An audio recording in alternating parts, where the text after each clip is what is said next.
Welcome to the fifth lecture of the course on sociological perspectives on modernity. In the last lecture, we have discussed Marx's views on modernity through the lenses of holism or totality. Okay?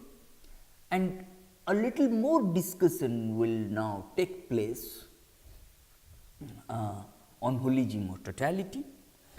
As we have already discussed that in any given society, Marx argues a particular combination of the forces of production and relations of production. I mean combination of forces of production and relations of production results in modes of production.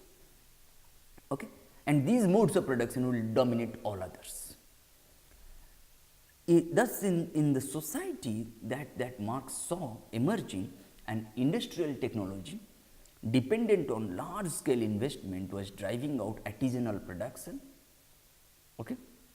More generally, relations of production based on small scale production for one's own use, of relations of serfdom, relations of slavery, of an aristocratic lifestyle based on conspicuous expenditure, were being replaced by a polarization. I mean, what is that polarization? That those who had no access to the means of production and who therefore had to sell their labor power to those who controlled the means of production through or via ownership and control.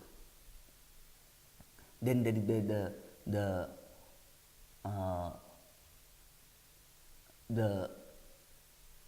the ownership and control, the ownership of and control over the means of production. I mean, it has made a class of bourgeois, and those who do not have access to such ownership and control over the means of production, they are called proletariat. Bourgeois means the rich or the owning classes.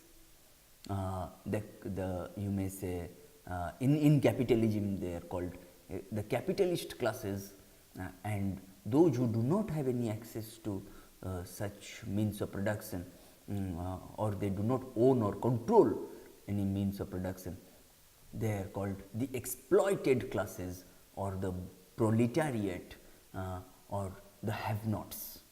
Okay? If those who have access to means of production are called haves, then on the other hand, those who do not have any access to means of production are called have-nots. Okay?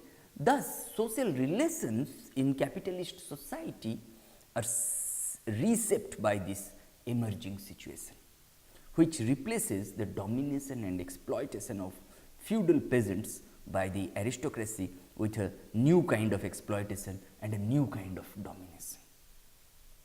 Okay? These, for Marx, are the primary relations within capitalist society. In capitalist, as in other societies, the state, the arts, philosophy, and so on are determined by this primary reality. Marx formulates this as the determination of social consciousness by social being. At one level, what this implies is clear enough. I mean, consciousness is also a social product. Intellectual and political consciousness is also a social creation, social product. And the practical form of consciousness is its social embodiment in language. At another level, however, the determination of social consciousness by social being is translated into an unfortunate metaphor which opposes different forms of social activity. What does it imply? I mean, what is that? What are those? I mean, different forms of society. I mean, an economic base and an ideological superstructure. Okay, this is a little perplexing. Okay, because clearly economic activities involve consciousness just as much as political and cultural activities also form economic realities. Okay. Okay. Then what distinguishes capitalism from or what or the way we can look at various stages of society. Okay. The society, the way Marx envisaged, has traversed through different stages, namely hunting and gathering economy, slavery, feudalism, capitalism, which will move on to socialism and thereafter communism. Of these various stages of society, slavery, feudalism and capitalism are class societies, whereas hunting and gathering economy and as well as socialism and communism are not class societies, they are classless societies for Marx. Okay. Then who were the haves and have-nots of each class? Each mode of production. In slavery, their haves were represented by the slave lords and have-nots by slaves. In feudalism, haves were represented by the feudal lords and the have-nots were represented by serfs. And in capitalism, haves are represented by the capitalists, whereas have-nots are represented by the working classes. Okay. And the relationship between the haves and have-nots is not the relation of domination or subordination, but of exploitation. This is very important. Okay. Okay. The best way to make sense of this is by replacing it in the intellectual context of Marx's own time. Philosophies of history, philosophers of history, if you look at Hegel, okay, Hegel argued that human history was a working out of ideas with a capital one, ideas which are largely of a philosophical or theological nature. In other words, explanations of historical development in terms, for example, of the development of the idea of God or of changing forms of government are what Marx is arguing against, a purely top-down history, as we would say today, which treats the self-understanding of a literary, philosophical or political elite as the real history. As against this, Marx, I think, is arguing that we need to look at what is actually going on in the everyday lives of the majority of the population. Okay? And we not only must look at what is actually going on, but we also must be able to explain the changes in which the elites think about themselves in these terms. Putting it succinctly, okay, the primacy of social being, okay, is by now a more or less taken for granted assumption of virtually all serious history and sociology. We no longer think that the age of the novel, for example, is an adequate description of 18th century England. For example, in What is History, E.H. Carr, C-A-R-R, E.H. Carr, Edward Hallett Carr,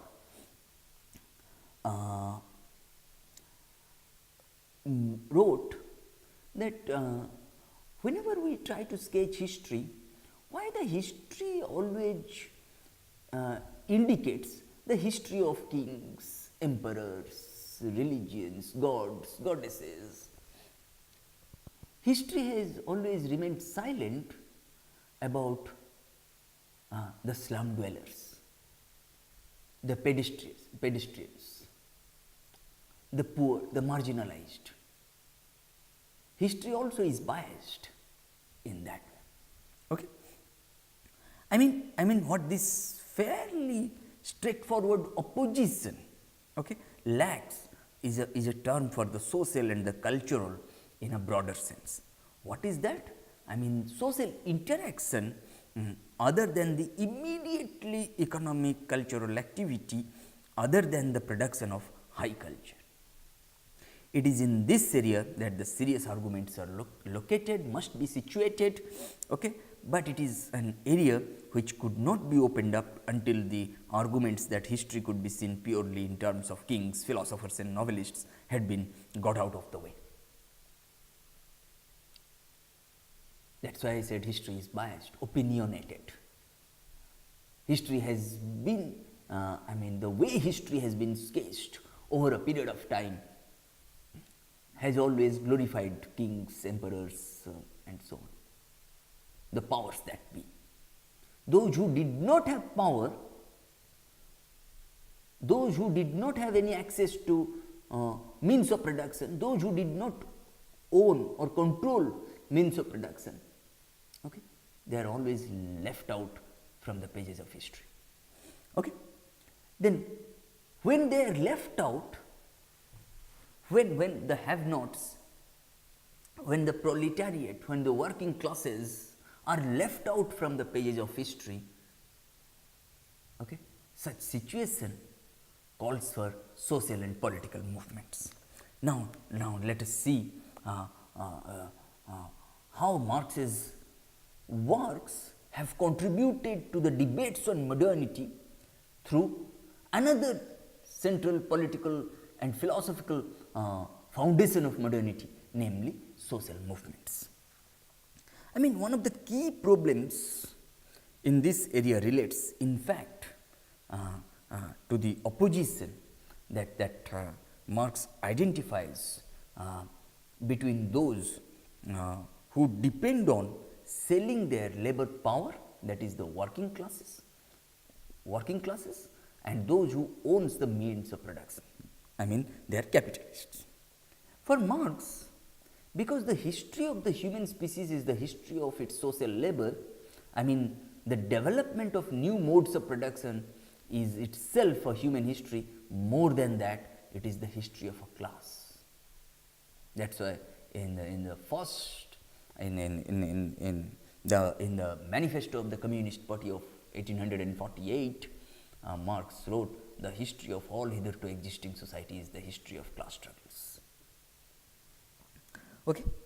The development of the capitalist mode of production not only generates a new class capitalists, it is at the same time a result of their creative activity. Okay. Whenever we are left out, whenever the have-nots, the proletariat are left out from the pages of history, when they are exploited to the greatest possible extent, they also try to forge a class for itself through intellectual and political consciousness and so on. Okay.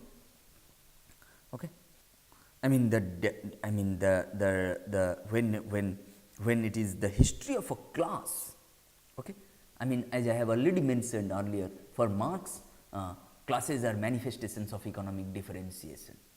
Classes are constituted not on the basis of income that one earns, but on the basis of the position that one occupies in the process of production, or the functions that one performs in the process of production. Okay. That is why I gave you this example. For example, there are two blacksmiths, one the owner and the other a paid worker, both belong to two different classes, not one. Okay. If it is the history of a class, okay, the development of the capitalist mode of production not only generates a new class of capitalists, it is at the same time a result of their creative activity. And the first section of the manifesto of the Communist Party is it offers a description, and very often an admiring one, of the human creativity and the immense forces, okay, unleashed by this new class. This new class, okay, drawn from history of that particular class. Okay. This new class shapes society in its own image. At the same time, it is itself shaped by, influenced by the the existing mode of production it is developing. Okay. This is not simply economic. Let me clarify here. Okay. This is not simply economic. Marx treats the 1688 coup in Britain and the French Revolution as of 1789 as moves towards the state of the new society, and analyzes much of the intellectual culture of his day as a further contribution to this kind of society. Okay. This is very important. Okay. When I said that it is he analyzes much of the intellectual culture of his day as a further contribution to this kind of society. I mean, in capitalist societies, the working class occupies the same place that the capitalist class occupies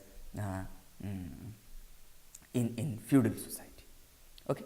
For Marx, it will eventually overthrow the capitalist class and create a new society, a socialist one in which the means of production will be socially rather than individually owned, and which will tend towards the establishment of a communist society which will be entirely free of domination and exploitation. But very quickly, what is the difference between socialism and communism? Okay. In socialism, each will be contributing according to his or her capacity and will be paid according to his or her work. But in communism, each will be contributing according to his or her capacity and will be paid according to his or her needs. Okay. Okay. Then, but how is this supposed to happen? Okay. Marx makes a conceptual distinction between the economic position occupied by the working class and what he describes as class in itself, and its political and cultural activity, what he describes as class for itself. Then this, I mean when I said stages of different modes of production, we have already discussed, I mean starting from hunting and gathering economy to slave society to feudal society to capitalist society, which will unavoidably and unstoppably move on to socialism and thereafter communism. But how does it happen? There must be a transition from class in itself to class for itself. What does Marx mean by class in itself? What does Marx mean by class for itself? For Marx, I mean class in itself means unorganized, illiterate, apolitical workforce. Class for itself means organized, political, educated labor class. Okay. The argument is essentially like this. I mean, the situation of exploitation, the situation of exploitation into which the capitalist mode of production places the working class is not the end of the story. Working class people will become aware of this exploitation. Okay, they will organize together and they will oppose it. This awareness, organization and opposition is initially local and spontaneous, but it becomes more and more organized, more and more powerful and more radical. Okay. This transformation, this transition from organization, awareness, organization and opposition being local and spontaneous to such awareness, organization and opposition being more organized, more powerful and more radical assumes greater significance in the context of the transition from class in itself to class for itself. And class for itself then involves a class consciousness, intellectual and political consciousness, which is ultimately directed towards the transformation of society. Okay? Okay. The conflict that such transformation entails, okay, that is the class struggle, is described by Marx in a famous formulation as the history of all hitherto existing societies is the history of class struggles. Okay. Then social movements, then in the form of class movements, are instrumental both in forming the major events within particular forms and in transforming one social form to another. Okay. Okay. I repeat that social movements for Marx then in the form of class movements. What are social movements if they are not class movements for Marx? Okay. Because he was trying to have a grand narrative, grand intellectual trajectory, political trajectory. Okay. That social movements must be goal oriented. That is why I have mentioned social movements are instrumental. If you can slightly recall in the previous lectures what we have discussed, that instrumental rationality is all about goal oriented social action, whereas substantive rationality looks at, emphasizes only on methods, only on means, but instrumental rationality always aims towards goals, objectives, means, ends and so on. Okay. Means are more highlighted in substantive rationality, whereas ends are highlighted in instrumental rationality. Okay. That is why social movements indeed are class movements for Marx, which are instrumental both in forming the major events within particular social forms. They not only form the major events within particular social forms, but also social movements attempt to transform one social form to another. Okay. That is why slavery was replaced by feudalism, feudalism was replaced by capitalism and so on. And for Marx, the way he envisioned capitalism will certainly be replaced by some other phase, maybe socialism or communism, or let me put it this way, the post-capitalist phase. Okay. So, it is reasonable to say that Marx's holism is based on the argument that the history of humanity is a history of social labor, and that Marx's holism is based on this argument that the history of humanity is a history of social labor. What does it imply? I mean, this in effect turns humanity into a self-creating subject. That is why what I said at the very beginning, that in social movements we not only examine the aspect of self-knowing, but also self-creating, that we tend to transform one social form to another. Okay? Okay. However, if I say Marx's holism is based on the argument that the history of humanity is a history of social labor, this in effect turns humanity into a self-creating subject. Okay.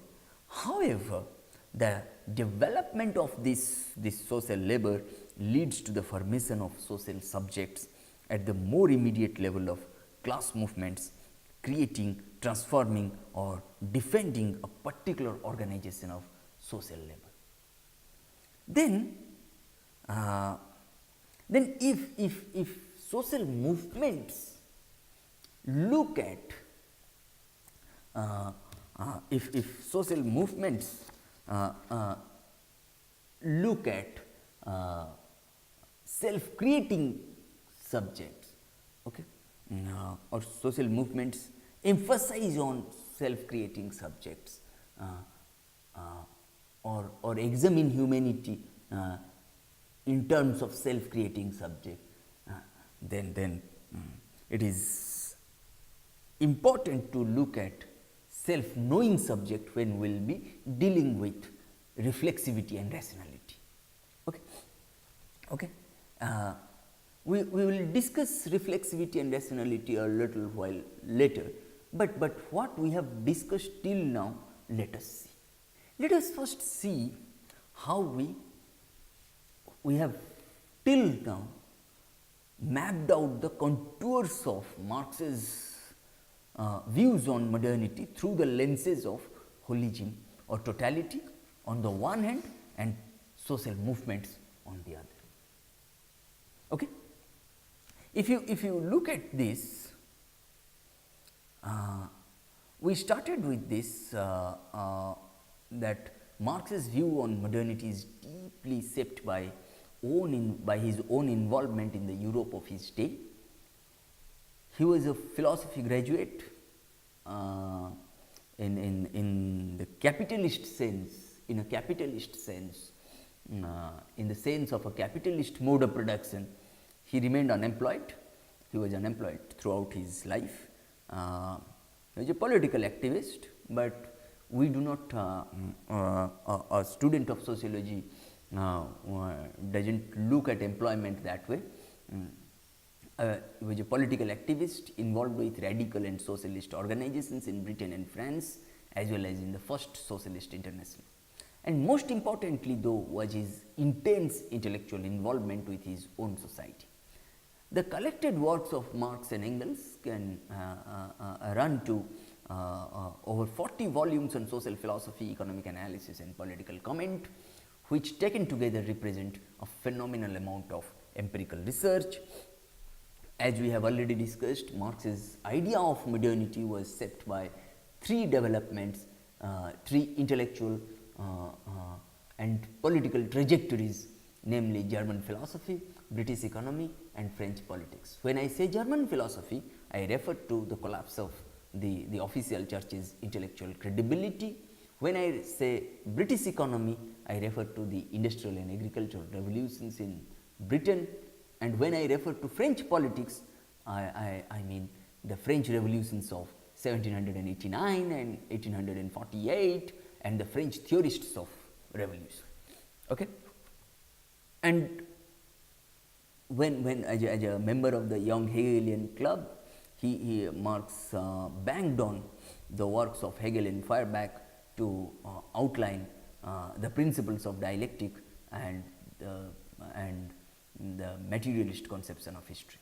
Marx's empirical starting point for thinking about the new society, new mode of production is largely a projection of each of these developments in the future. I mean, the way German philosophy developed, made a transition, the way British economy developed, I mean, it also made a transition, and the way French politics also made a transition. I mean, the way it emerged and developed. Then we have discussed Marx's contributions to the debates on modernity through the lenses of holism or totality and social movements.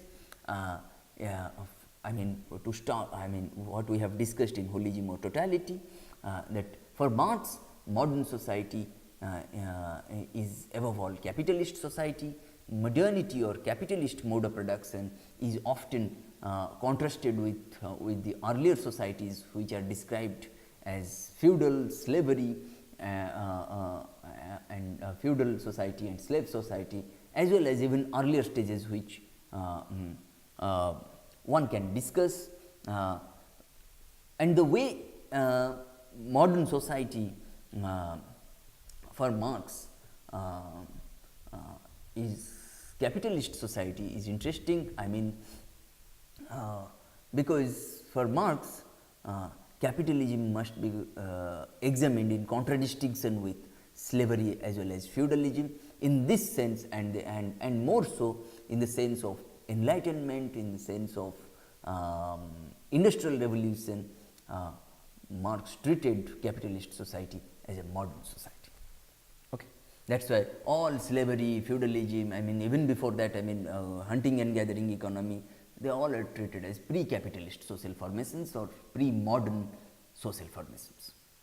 Marx described his social theory as the materialist conception of history, and this materialist conception of history has two primary starting points.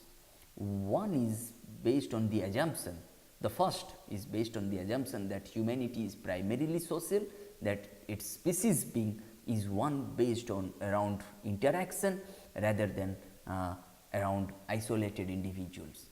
What does it refer to? It refers to the fact that human beings are always found in social contexts. They are not isolated categories, we are not isolated individuals. We are always found in certain social contexts. Their characteristic activities, what sets them apart from other species, are all social ones. And the second primary starting point, so far as Marx's materialist conception of history is concerned, that is the defining characteristic of humanity, that is productive labor. What is that productive labor? I mean the transformation of nature into material to meet human needs. When that transformation of nature into material to meet human needs occurs, I mean it requires productive labor, and this productive labor involves both mental as well as physical components. Unlike insects, that is why Marx gave this example. I mean, unlike insects, human beings plan their labor. Insects always behave through their instincts. Equally importantly, this labor is a social activity in that it is usually carried out with forces of production and relations of production which represent interaction, not isolation, only interaction, not isolation. That is why Marx give such example that labor is in the first place a process in which both human beings and nature participate, and in which human beings of their own accord start, regulate and control the material reactions between themselves and nature. They oppose themselves to nature as one of their as one of her own forces, setting in motion arms and legs, head and hands, the natural forces of their body, in order to appropriate nature's productions in a form adapted to their own wants. By thus acting on the external world and changing it, human beings at the same time change their own nature. They develop their slumbering powers and compel them to act in obedience to their sway. We are not now dealing with those primitive instinctive forms of labor that remind us of the mere animal. Okay, we have discussed this. Then the way Marx provided this example that a spider conducts operations that resemble those of a weaver, and a bee puts to shame many an architect in the construction of her cells. But what distinguishes the worst architect from the best of bees is this, that the architect raises his structure or her structure in imagination before she or he erects it in reality. Okay. Then through holism or totality, in the lens of holism or totality, what we have discussed, I mean the way modes of production which dominate all others, okay, in any given society, okay, Marx saw emerging an industrial technology dependent on large scale investment, which was driving out artisanal production, more generally relations of production based on small scale production for one's own use, of relations of serfdom, slavery, of an aristocratic lifestyle based on conspicuous consumption, were being replaced by a polarization.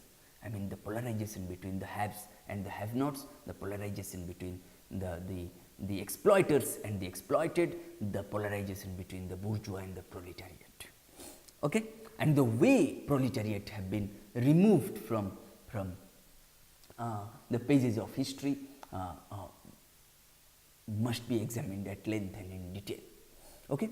And when they are removed from the pages of history, when their concerns are unheard of, when they are exploited to the greatest possible extent, this is a time to create a new society, to create a new social order. Okay? And such situation calls for our deliberations on social movements, and Marx identifies the opposition between those who depend on selling their labor power, I mean the working class, and those who own the means of production, that is the capitalist class. For Marx, because the history of the human species is the history of its social labor, the development of new modes of production is itself a human history. More than that, it is the history of a class. That is why in the manifesto of the Communist Party of 1848, Marx wrote, the history of all hitherto existing society is the history of class struggles. I mean, the development of the capitalist mode of production not only generates a new class of capitalists, it is at the same time a result of their creative activity.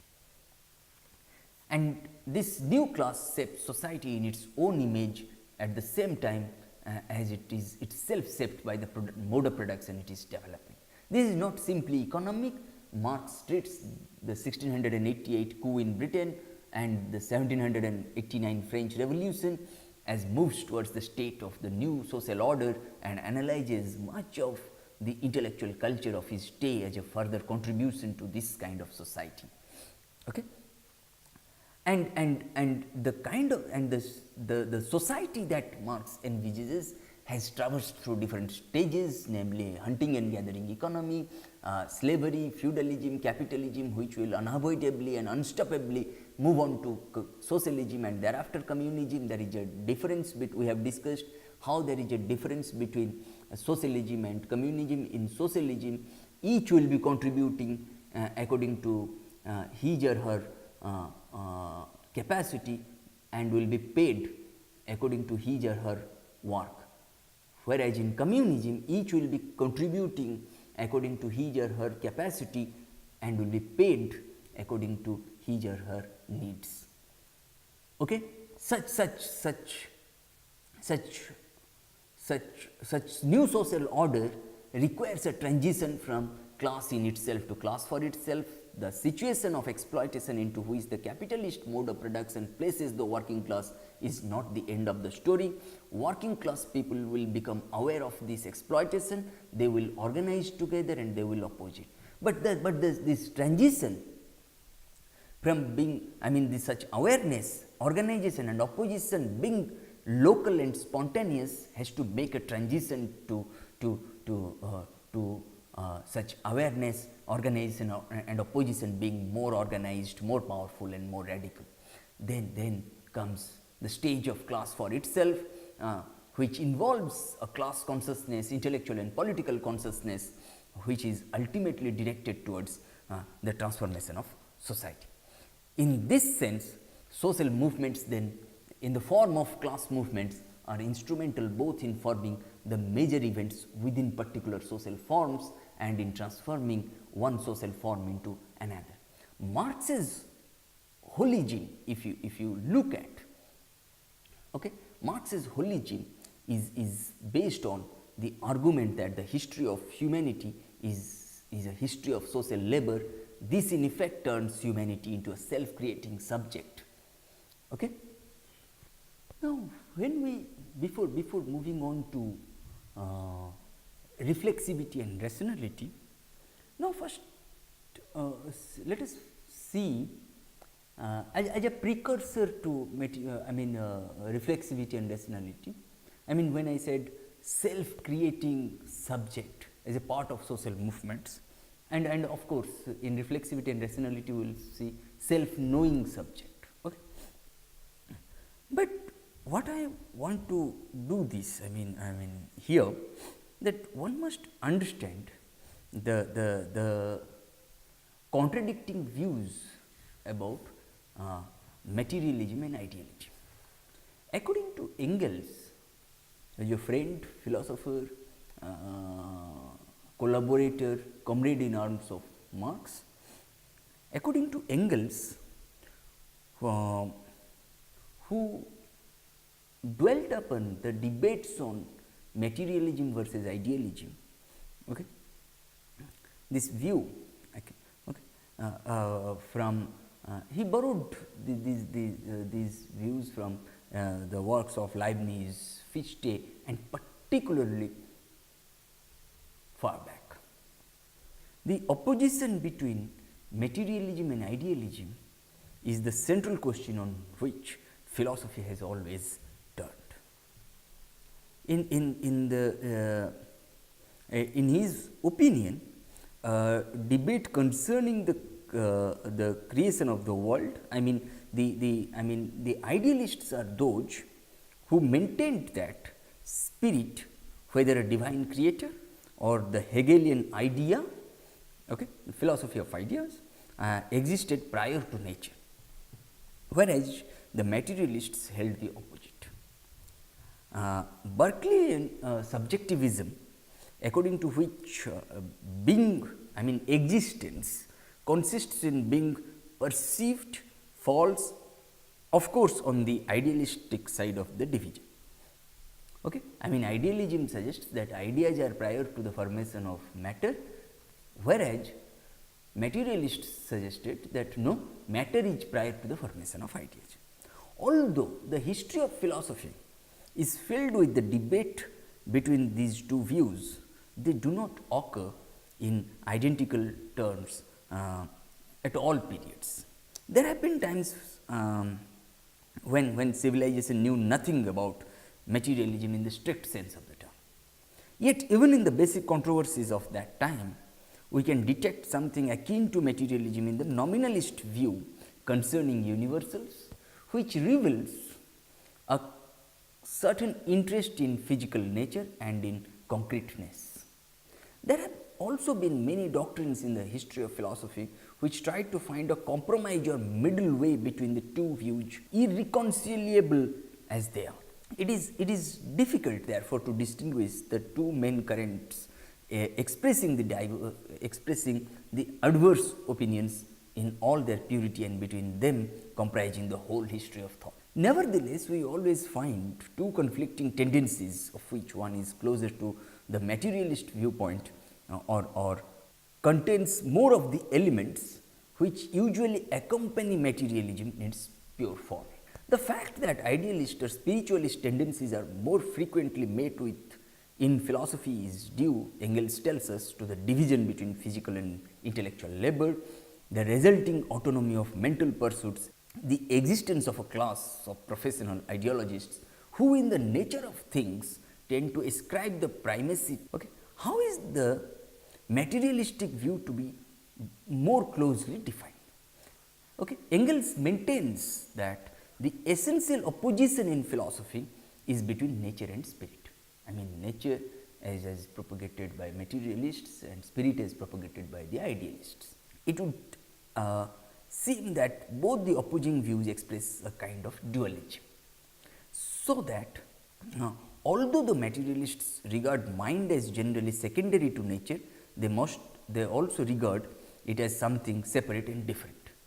Engels holds that the opposition between nature and spirit is not that of two different substances in a particular genetic relation. Consciousness is not a thing in itself. Consciousness also is not an isolated category. That is what we have discussed, right?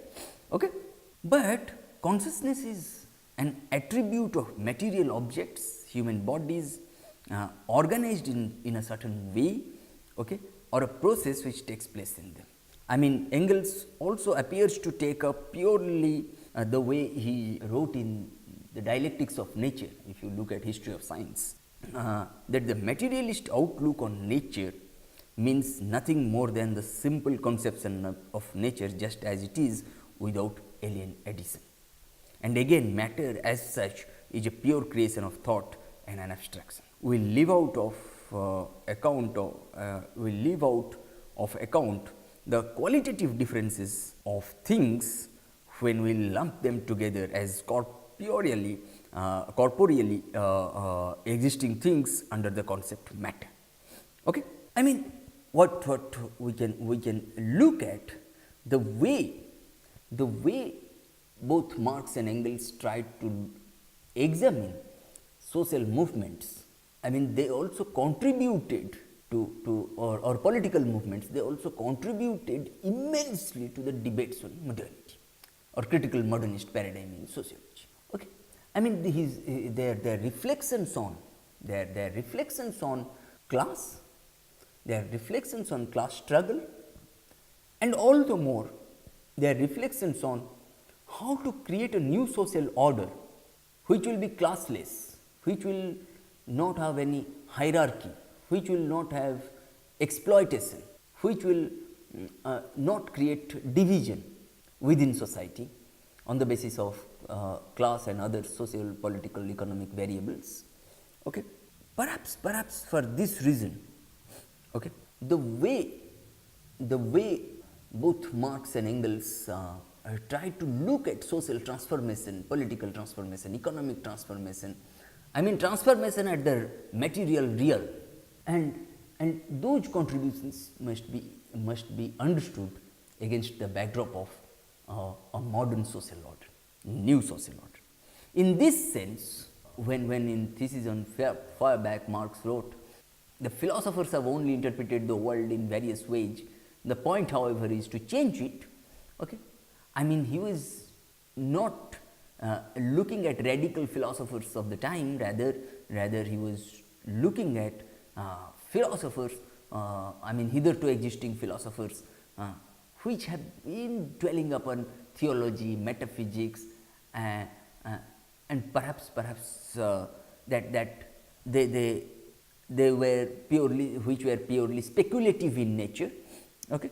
Perhaps for this reason Engels regards philosophy as either a purely speculative description of the world or an attempt to perceive general connections between phenomena over and above those established by natural sciences.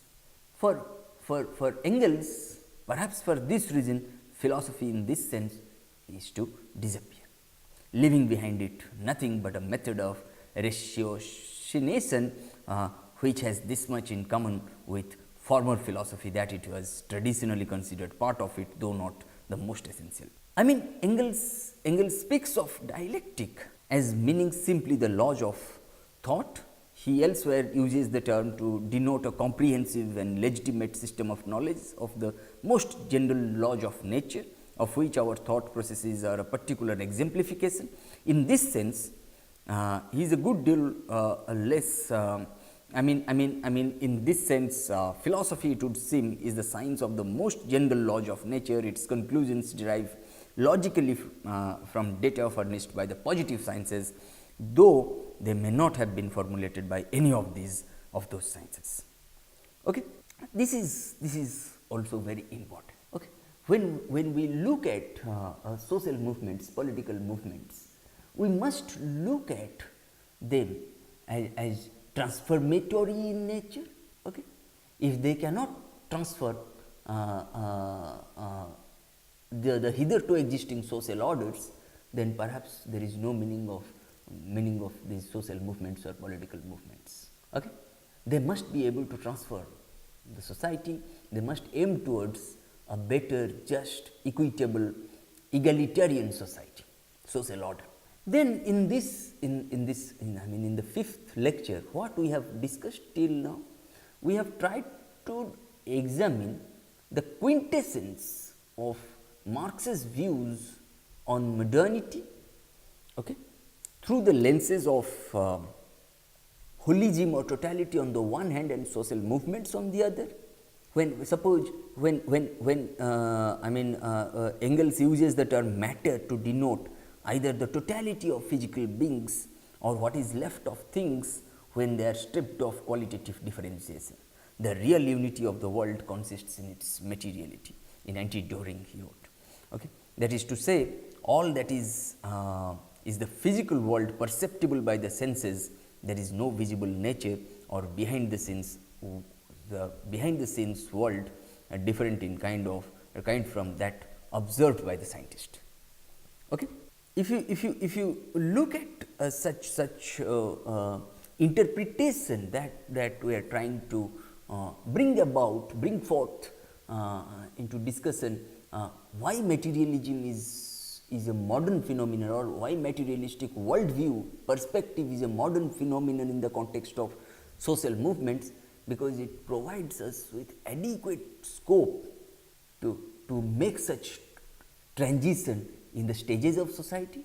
One, how to make a transition in the stages of the society from hunting and gathering economy to slavery to feudalism to capitalism, and then to socialism and thereafter communism, through a transition from class in itself to class for itself.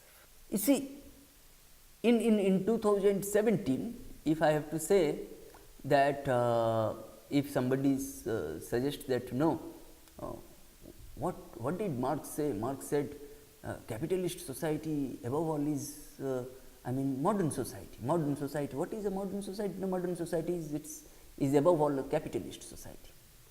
Why did he say so? Why didn't he say that no, capitalism is not a capitalist society is not a modern society?